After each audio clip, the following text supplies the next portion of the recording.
Welcome back to Faith and Foundations. I'm your host, LaKesha Faison, North Carolina realtor, aka your favorite homegirl, bringing you truth, encouragement, and practical wisdom for your real estate journey and your walk of faith.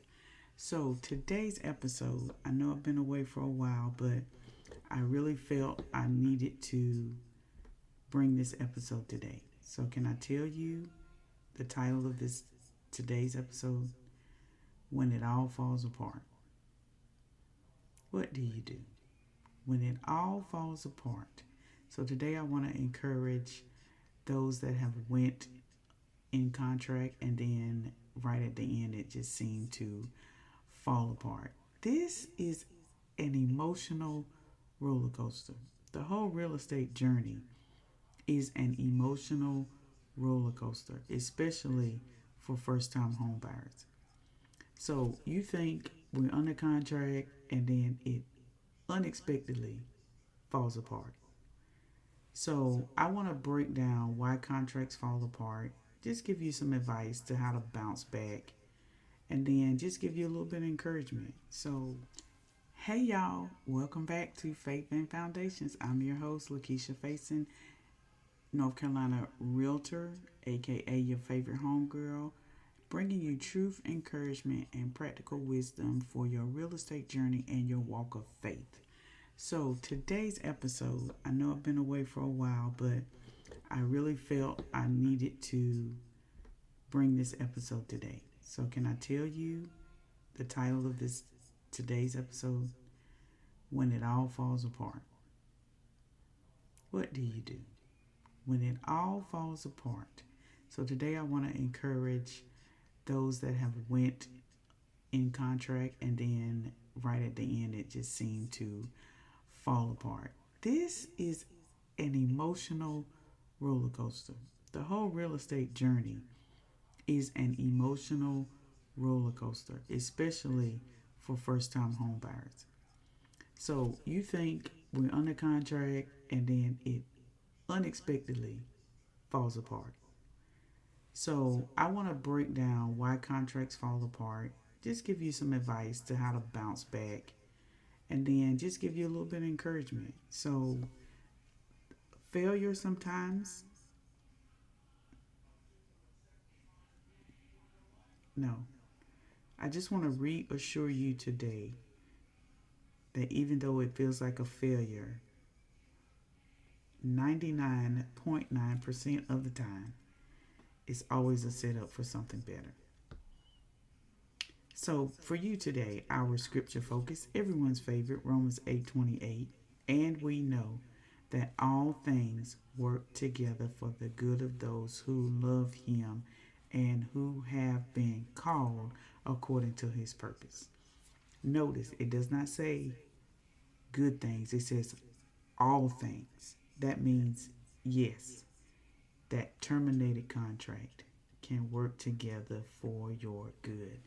Yes, because I told you this covers everything in life. It's not just real estate. So even that terminated relationship, God will still make it work for your good. Even that terminated job, God will still make that work together for your good because he says all things, not just one thing or two things, but he says all things. Do you know what the biblical definition for all is? All. That means lottie dottie and everybody. Lottie dottie and everything. How about that? It says all things. I promise you, he gonna make it work for you. So let's just kind of normalize this. Every time somebody signs a dotted line, yes, we're under contract. But it does not mean all contracts will come to fruition. So there could be inspection issues, appraisal problems, financing delays, or even cold feet from the seller. So as a first time home buyer, you might feel a little embarrassed or a little defeated. But when I say this, it happens more than you think. And it doesn't mean you failed or that home ownership isn't for you. So we need to bounce back from this. So one, give yourself space to feel it. It's okay to be disappointed. You got excited, started picturing yourself there, and it didn't happen. And it's okay. Go ahead and grieve that, but you can't pack your bags there. Okay? So you have to give your space to feel that, and then it's time to move on. So number 2, what did God just protect me from? That's a great question to ask yourself. So maybe there were unforeseen issues, could be some future stress, it could be some financial burdens attached to that property. Sometimes God's no is actually not this one. I got something better. Well, I like to say this. I got what's best for you.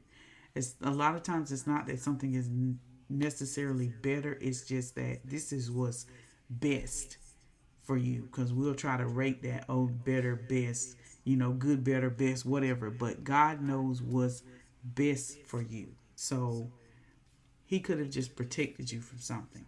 And number 3, get back in position. This is not the end of the world. This happens more than you think. So what does that mean, get back in position? Reconnect with your lender. What do I need to do to make sure, one, this doesn't happen again? Number 2, tighten your finances. So while you are in the waiting season again and you're back looking again, you should be continuing to put money aside, because you still have to pay for inspection fees. You'll still have to pay due diligence for the next house that the Lord leads you to. So tighten your finances. Begin saving again, so when the time is right, you'll be ready to hop on the next house that is for you. But guess what? You still gotta have money. So there's no need of throwing a temper tantrum, and just like, well, I just don't care anymore. No, we can't have that attitude, especially those that belong in the kingdom. You can't have that attitude. You gotta, like, take the hit and then keep on moving. And then talk to your realtor about, what do we do now? Yeah, it's simple. We wait, because I always tell my clients that I want you to be where you feel like the Lord is leading you. I am not one of those pushy realtors that cares about the check. Yes, do I want to get paid? Absolutely. But I also don't want to put you in a place and then years later you're mad at me because you say, well, I shouldn't have got this house. I shouldn't have. No, I want you to be where the Lord has you at in a particular season, right? Because we don't get a house. Now, our age, we don't get a house and stay in a house. Most of that was what our parents did. They bought a house because it was so hard back. This is my personal opinion. It was so hard back in the day that when they got a house, they were grateful, and then they just stayed there. But our generation, we buy a house every, what, 7 to 10 years. I think that's what the survey says. It used to be 5 to 8, but I think it's gone to 7 to 10. We get a new house. So life changes, and you have to be ready to go with the flow. So I know I've had clients to get discouraged after a contract terminated, only to end up closing on a home that was newer, in the neighborhood they wanted, and the inspection report was a lot cleaner. So what really felt like rejection to them was actually God redirecting their steps. So this is what I want you to speak over yourself. What's for me will not miss me. If it fell apart, it wasn't God's best for me. I am still becoming a homeowner. I'm just going to take a different route. So I hope that encouraged you today. And just to remind you that God makes all things work together for your good, even a terminated contract. So if your contract fell apart, I just need you to keep going. Delayed does not mean denied. God is still writing your story. Keep your finances tight. Keep your faith high. and keep searching. Because when the right home comes, and I think it's Isaiah 60, I should have looked that up, but it says, when um, I, the Lord, will make it happen at the appointed time. I'll probably paraphrase that text, but at the appointed time, when the right home comes, it's going to be worth every tear, every almost, and every disappointment along the way. Anyway, I hope that blessed you today. Thank you for tuning in to Faith and Foundations. If this episode encouraged you, let me know. You can find me on Instagram. You can find me on Facebook. You can find me on YouTube under the tag Homes by Keisha. And if you know somebody that went through this, share this with them to let them know.